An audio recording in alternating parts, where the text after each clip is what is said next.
రామా, పిల్లలకి మరీ అంత చనువు ఇవ్వకూడదురా. ఎంతైనా మనం మొన్న అక్కడ చేసొచ్చాను. నమస్కారం సార్. ఎందుకు భయపడతావు? ప్రతిసారి అలా జరగదు. లోన బయట, లోన బయట, లోన బయట, లోన బయట, లోన. అన్ని ఆటలు పంతులు కొడుకు పేకాడ చేత కొడేస్తున్నాడు. ఏ పంతులు కొడుకు పేక ఆడకూడదు రాజ్యాంగంలో ఉందా? వాళ్ళంతా నన్ను చూసి పరిగెత్తుంటే నువ్వేట్రా? పోలీస్ అంటే భయం లేదా నీకు? ఒకళ్ళని పరిగెత్తించడమే కానీ ఒకరిని చూసి పరిగెట్టడం మీ భీమాకు అలవట్లేదు. ఎంత బల్పురా నీకు? ఎంత బల్పో నాకు తెలీదు, కానీ దాన్ని కొలిచే మిషన్ ఇంకా తయారు కాలేదు. పిల్ల నాయాలో ఇప్పుడు ప్యాకెట్ మొదలు పెట్టావా? నిన్ను నిన్ను వదిలి పెట్టండి రే. ఏడవకు రామా, ఇవాళ భార్య పుట్టినరోజురా. తనకేదైనా కొనిద్దామని కష్టపడి ₹1 దాచుకున్నాను రా. అప్రచపోయేదమ్మా భీమా నా రూపాయి కాజేశాడు రా. ఒరేయ్ చూడ్రా, భీమా వస్తున్నాడు. ఎందుకు ఏడుస్తున్నావు? నువ్వు నా రూపాయి కాజేశావు. అసలు ఎవర్రా నువ్వు?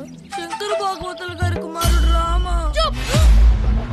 నువ్వు భీమా తమ్ముడివి, అంటే భీమా కన్నా విలువైనడివి. నువ్వు పారికి విలువైన బహుమతి ఇవ్వాలి. తీసుకో ₹10. ₹10 ఇవ్వరా? అన్నా అని పిలవరా? ఇస్తా. పిలుస్తాను వదలరా. నిజంగా పిలుస్తావా? నిజంగా పిలుస్తాను వదలరా. ఖచ్చితంగా పిలుస్తావా? ఖచ్చితంగా పిలుస్తాను వదలరా. పరిగెత్తు అన్నా అని పిలవరా. పోరా. ఏదో ఒక రోజు నువ్వే అన్నయ్య రా అని పిలుస్తావురా. ఎప్పటికీ అన్నా అని పిలవరా. నాకు ఒక పెప్పర్మెంట్ కొనిపెట్టు రామా. ముందు పారికి గాజులు కొన్నాం రా. నాకు 1 డజన్ గాజులు ఇవ్వండి. నువ్వు అక్కడ నన్ను తోసేసి ఇక్కడికి వచ్చి గాజులు కొంటున్నావా?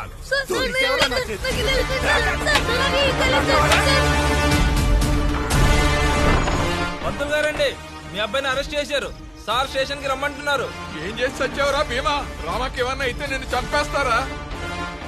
రామా, అయ్యా అయ్యా నన్ను క్షమించండి అయ్యా. తప్పు చేసింది రామా కాదయ్యా, భీమా. ఆ దుర్మార్గుని మీకు క్షమాపణ చెప్పించడానికి తీసుకొచ్చానయ్యా. కానిస్టేబుల్ తెలియక పిల్లాడి మీద చేయి చేసుకున్నాడు. మీరే మమ్మల్ని క్షమించాలి. ముందు మీరు కూర్చోండి.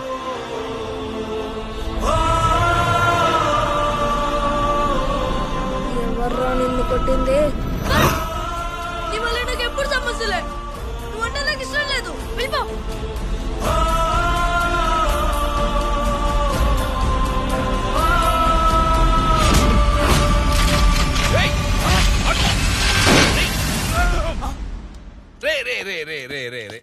ఆగరా. చూడండి, రాక్షసుడండి వీడు. నా కడుపుని చెడబుట్టాడు. ఏ పాపం చేస్తే ఆ దేవుడు నాకు ఈ శాపం ఇచ్చాడు.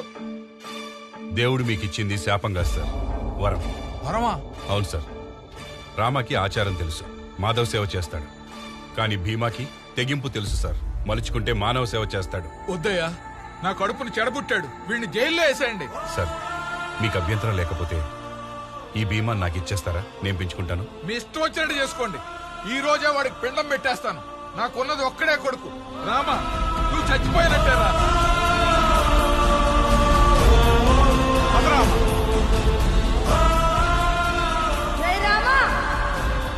ఒక్కసారి అన్నా అని పిలవరా. పోరా. పోలీస్ అవుతావా? గన్నిస్తారా? ఎందుకు?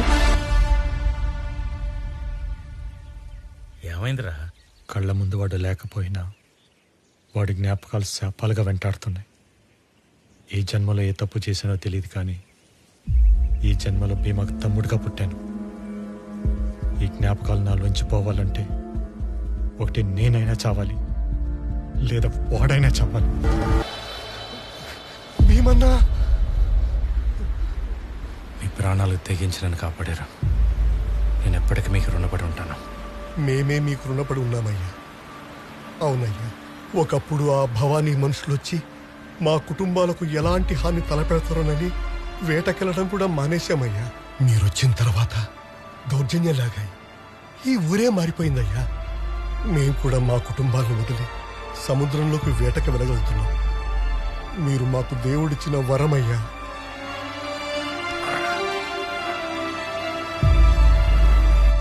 ఏంటన్నా ఒంటరిగా ఇక్కడికి వచ్చినావు?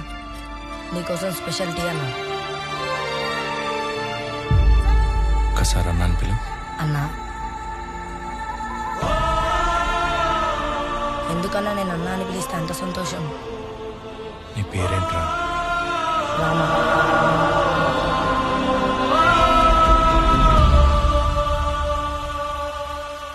రామా, మీ నాన్నగారు చనిపోయారని బాధపడకు, నేనున్నా. నీకే సమస్య వచ్చినా నాతో పంచు. నానా, ఈ అప్రాచ్యత తిరగద్దని నీకు ఎన్నిసార్లు చెప్పానే? ఎరా మీ నాన్నకి ప్రధాన అర్చకుడు గర్వం ఉండేది, నన్ను అర్చకత్వంలో ఎదగనివ్వకుండా తొక్కేశాడు. ఇప్పుడు నువ్వేమో నా కూతురు నొక్కేద్దామని చూస్తున్నావు. ఇంకొకసారి దానికేసి చూసినా కలిసి తిరిగినా పిండం పెట్టేస్తాను వెదవాని. నువ్వు పద పద నువ్వు. రా.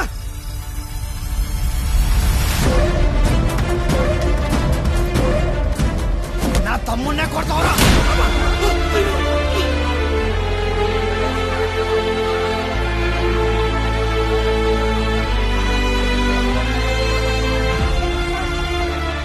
నా కూతుర్నే కాదు, నా గర్భగుడి గడపలు కూడా తాకలేవు నిన్ను.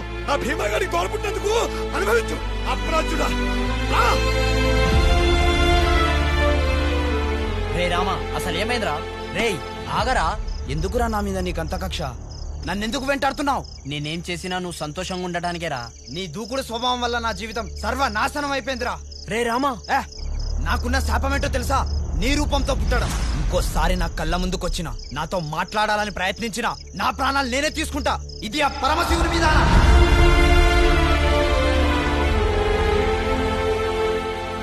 ఒక్కసారి అన్నా అని పిలవరా, వెళ్ళిపోతాం.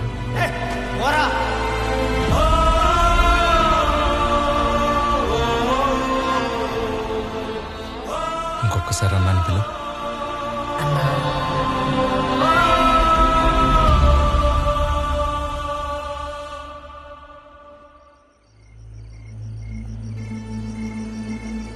భీమా, ఏంటిది? ఏమైంది భీమా?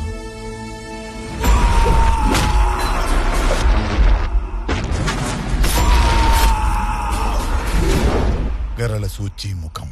పాత రోజుల్లో సముద్రపు దొంగలు వాడే అతి ప్రమాదకరమైన యుద్ధ తంత్రం. నువ్వు సముద్రపు నీటిలో పడడం వల్ల విషం విరిగి ప్రభావం చూపలేదు. విషం పెట్టిన సముద్రంలో విసిరినా బతికి వచ్చావంటే నీది మామూలు జాతకం కాదు. స్వయిచ్చ మరణయోగ జాతకుడి.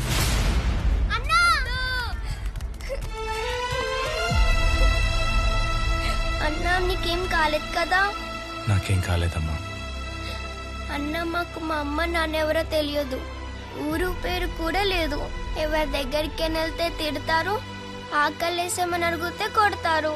అట్లాంటిది నువ్వు మమ్మల్ని కాపాడి దగ్గరికి తీసుకుంటే మాకు చాలా ఏడుపు వచ్చిందన్నా. నిన్ను అన్నా అని పిలిస్తే చాలా ధైర్యంగా ఉందన్నా.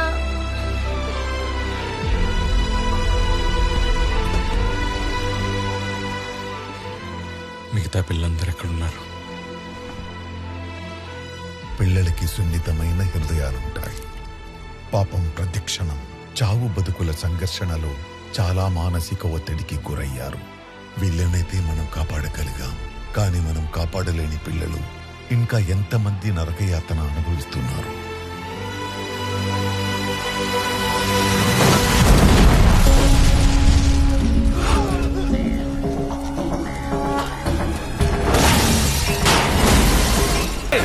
నిన్నిలా గుద్ది పడదొప్పాను, ఒక్క క్షణం పట్టదు. పిల్లలు ప్రాణాలతో ఆడుకుంటారో నా కొడక్క. ఏ భీమా, పిల్లలేంటి ప్రాణాలతో ఆడుకోవడం ఏంటి? ఏం మాట్లాడుతున్నావు? సాక్ష్యం లేదు కాబట్టి బతికిపోయావు. దొరికిన రోజు నలిపేస్తా నా కొడక్క. ఆఫ్టర్ ఎస్ఐ గడివి ఏంట్రా నీ పొగరు? నా పరపతి వాడి నీ చొక్కా తీయించడానికి నాకు నిమిషం పట్టదు. తీయించురా, చీలో దమ్ముంటే తీయించు. సీనియర్ చెప్తే సైలెంట్ అవుతాడు, సస్పెండ్ చేస్తే బెండ్ అవుతాడు అనుకున్నావా? నాలో మృగాన్ని ఆపడానికి ఈ చొక్కా. ఈ అడ్డుపోతే గుడ్డ లోడ తీసి ఊరేగిస్తా.